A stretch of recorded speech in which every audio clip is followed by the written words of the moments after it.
Hey, what's going on, everybody? This is your man, Marty Anaya, and you are once again watching The Breakdown. This is the show about all things film that we do here at the California Film Foundation. Do me a favor.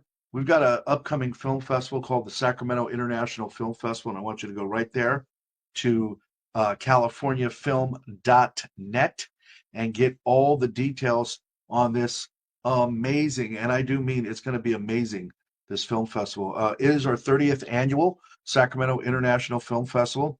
And if you don't know, let me put you up on game. We've got a lot of wonderful filmmakers that are going to be coming to town, a lot of local filmmakers that are going to be returning, like Mark S. Allen with his new movie, Don't Answer, which I'm going to be heading out to Beverly Hills, I think Century City, actually, this coming week to help him with his SoCal premiere, but we're going to have the NorCal premiere on this weekend, August 29, 30, and 31. And I'll tell you something, unless I am remiss, the bottom line here is this is really, really fun stuff. I'm just going to give you a little bit of flavor of it right now. Then I'm going to return and we're going to talk to a very, very special guest, Mr. Marc Clebanoff, whose brand new movie, Prisoner of War, is going to be dropping. It's going to have its premiere with the Sacramento Film Festival on August the 30th. I'm going to give you all that detail. You're not going to want to miss it. But just to wet your whistle, check this out. The Sacramento Film Festival Winter Edition is back. Join us for 3 days of spectacular cinema, beginning with a gala holiday party on December 13th.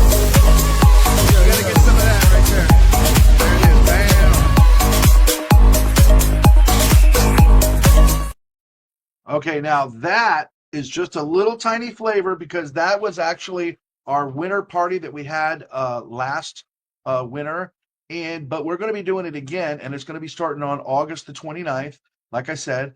And this is the 30th anniversary. That was our 29th anniversary, but this is the 30th anniversary. I can't wait. Folks, it's going to be a lot of fun, and there's going to be a lot of stuff that you're going to not want to miss. So, but without further ado, let me talk to my man here, Mark. He's on a short window, so I want to bring him in here, and let's talk about this new movie, Prisoner of War. Marc Clebanoff, what's up, brother? How you doing? I'm good. How are you? Man, I can't complain. I'm probably doing better than I ought to be. Good. Mark, you and I have known each other for a little while. You've been doing these movies. You've been a filmmaker for what, the better part of your life now, I think, at this point, right? I mean, my entire adult life, for sure.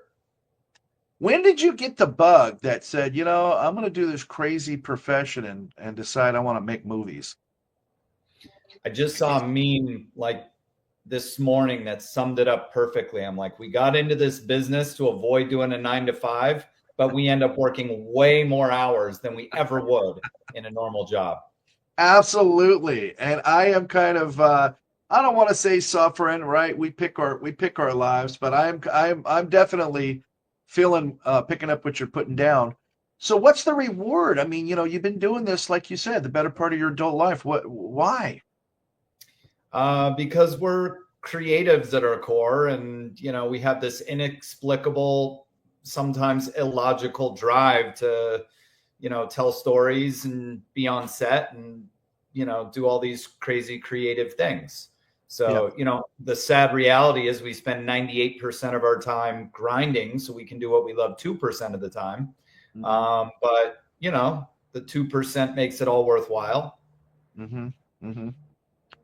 Yeah. And then, hopefully one day you can, retire and live happily ever after and just be one of those guys with the big glasses like I got and the big cigar and go, yeah. I already got the glasses and the cigar. I mean, look, the thing is if and you got the little dog. I was going to say you got to have the little dog too. That's right. Thing is if you manage to find longevity in this business and you produce enough content, eventually you're sitting on a library that's basically an asset that has value and generates revenue for you. So I figure, if I make a dozen more films in the next 15 years, then it's like having a pension.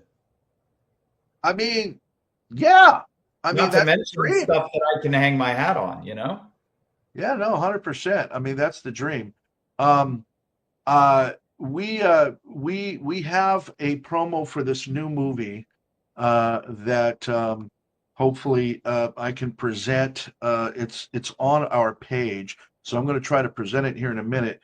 But before I do that, let's, if you don't mind, I know you're on a short time window here, so just talk to me a little bit about this new movie, Prisoner of War. And we're very, by the way, excited that you're willing to bring it down here to Sacramento, or I should say up here to Sacramento, and be with us with this. But talk to me about Prisoner of War. What was the idea behind this? Yeah, so one of my longtime creative partners, Louis Mandalore, has been up there. He and I tag team a lot of stuff, and he had done a couple of very successful movies with Scott Adkins, who in the independent action world is kind of the gold standard. To be honest, originally I wasn't all that interested in trying to put something together like this, but I like the idea of Scott doing a World War II movie because nobody's ever seen him like that. Like, Scott does more than his fair share of movies. He's got at least a few movies a year coming out. But if I'm going to put that much time, effort, and blood, sweat, and tears into a project, like, I want it to stand out. I work in distribution too, so I understand the boxes you have to check. But I like the idea of doing a Scott Adkins movie in a different setting than his fans or anybody else had ever seen him, which was this war movie. So he had come to Lewis and said, "Hey, let's do one of these because I've never done it." And then Scott and I spent about 6 months collaborating on the script. I wrote it, we developed it together, and then we went to the Philippines and we shot it. And it was, every shoot is grueling, but every shoot I've ever done is like Candyland compared to the shoot we had in the Philippines. In fact, we were there exactly 1 year ago now, shooting in a monsoon. We shot half the movie in the pouring rain. When you see it, like, that ain't visual effects. And but fortunately, thankfully, I bet big on this movie, but it turned out really well. And having made more than my fair share of movies, I can say they don't always turn out well. So I'm really, really happy this one did, and I'm excited to show it. Hey, I can't wait to see it. Now I'm going to see if I can present the trailer. I might have to, for those of you watching live, I might have to cut this up and edit it later. And the trailer's pretty good, but I'm actually excited to beat my chest a little bit and say the movie's actually better than the trailer. But the trailer's good too. Well, I like the trailer, and being that that's all we can show you guys right now, I'm going to see if I can present it. So give me a little couple seconds here. It might be worth the effort here. So give me 1 second here. See if we can get this cracking. A little bit of the old ultra violence.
Woo! Man. All right, dude. That was something else, man. I gotta tell you. Yeah, I'm it's not a comedy. not a comedy. No, no, that's it looks pretty brutal, and I'm sure that was the sweet part, right? Yeah, I mean, obviously it's a fictitious story and fictitious characters, but I did an overwhelming amount of research, and it's an extremely historical backdrop. One of the interesting things about the Philippines is it was a really pivotal point in the war in the Pacific in April of 1942. And one of the most interesting parts of the war in the Pacific, in my opinion, that has gotten so little attention by Hollywood. And my theory on that is because it's kind of a stain on the American reputation, because like what our government did to our servicemen over there it wasn't great. We basically abandoned them. But it's a really, really interesting part of the war that, like I said, never has really been personified in movies. So I was really excited to do that. And many years ago now, it seems, you and Louis Mandalore, your producing partner and wonderful guy, My Big Fat Greek Wedding. You guys brought a movie called, at the time it was called Eyes of a Killer, and then ultimately it had another title when you got it distributed, but we know it as Eyes of a Killer. And I just remember Louis at that time, I think he almost killed himself on that shoot. So I can only imagine what this must have been like for you guys, because I remember that shoot was in the Delta over here in California, and I remember he got really sick. He told us the story. I wasn't there, but I mean, he told us the story about how he got sick on this one too, but he persevered. He had a big support team, though. I was there. My other producing partner, Brandon Mention, who you'll meet when we go up there.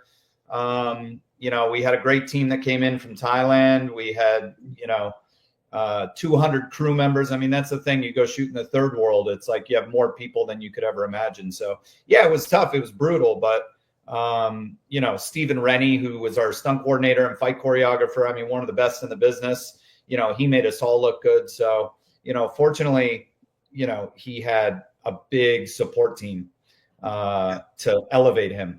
But he hit a grand slam, in my opinion. I hear you. With it. I hate 100%. And dude, like I said, I know you guys put your all into this. By the way, folks, not for nothing, but Marc has such a plethora of knowledge. I told him I was going to give him a hard out here at 7:15 because I know you got other things that you got to do tonight. But I want to thank you for being with us, and I want to let folks at home know that this is just a tiny little taste. If you are a filmmaker, or you want to become a filmmaker, or you're just very fascinated with the process, how the sausage is made, Marc is going to be with us again on August the 30th. Again, it's a 3-day festival. August 29th is our party, so hopefully we can get you down there for that at the Sacramento Film Festival. But then on August the 30th, we're going to show the movie at 6:45. But during the day, we have a thing called the Digital Odyssey Conference. What is that? It's your opportunity to learn about how the sauce is made, right? To learn about filmmaking. One of the components of that is going to be Mr. Marc Clebanoff talking about this wonderful movie, about the process, and about the filmmaking process generally. So if you're a filmmaker or you got a budding filmmaker in your family, you're going to want to be there. It's called the Digital Odyssey Conference. All this information that I'm giving you is right there at the bottom of that screen at that website, californiafilm.net. You're not going to want to miss it. This is your weekend of cinema. It's your summer of cinema. It's here for you. Marc, man, any last words before I let you out of here? And we're going to see you on the 29th. I can't wait. Yep, me too. I'm excited to show it. This will be our first. We've only had one public screening so far. This will be the first time we leave LA and show it anywhere else. And then the movie comes out September 19th in theaters and digital and on digital. So this will be a good event. So thank you, and always a pleasure, amigo. Yeah, no, thank you, man. I just going to say, I know you dropped that thing, that trailer over at Comic-Con. You were at Comic-Con recently. What was the response like for that? It was cool. So basically our distributor, Wellgo USA, they run this panel for like 20 plus years called Kung Fu Extravaganza. And so basically they get this big crowd. It's probably like 300 people there on the big stage, the whole thing. And they show scenes from upcoming, mostly martial arts movies. mostly stuff from Hong Kong, like Donnie Yen's new movie and stuff like that. But they actually started the event by having Scott Adkins do Scott lives in the UK. He couldn't be there in person. So Scott did a video recording introducing the movie. And then we showed the trailer publicly for the first time at Comic-Con. And then we went up and we did a short panel, which was awesome. And yeah, I mean, trailer got over 1 million views in the first like 4 days. So it was exciting. Amazing. Hey, man. Yeah, I can't tell you how much I am so proud of you and Louis for all that you guys have been able to accomplish. We'll see you here on the 29th at that party, and then on the 30th at your screening and this talk that I'm talking about at the Digital Odyssey Conference. Sir, good. Always a pleasure, brother. All right, thanks. Cheers, and you guys at home, we appreciate you. We got more coming in the few days. We'll see you soon. Stay right there.